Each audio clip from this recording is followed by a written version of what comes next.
राजधानी रे चांचल्य युवकों को पथर छेची हत्या।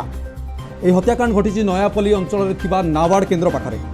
सबुठ गुरुत्वपूर्ण खबर हस्तगत होची कोरोना समय रे नयापल्ली अंचल एक जघन्य हत्याकांड घटी। हत्याकांड शिकार होइचंती बुनु सबर। बुनु सबर को अति निर्मम भाव पथर छेची छेची हत्या करा जायतिबा सूचना मिली। सेपटे हत्याकांड भियाई टुकुना बेहरा से भी से स्थानीय अंचल एवं उभय दुजन परस्पर बंधु बोली सूचना मिली। तेबे कौन कथा को नहीं उभयों मध्य झगड़ा होता जहाँकि परवर्ती समय यह उग्र रूप नहीं। टे भलसे देखु यही युवक को यही भियाई से हत्याकांड जहाँ को गिरफ्त कर नयापल्ली थाना पुलिस।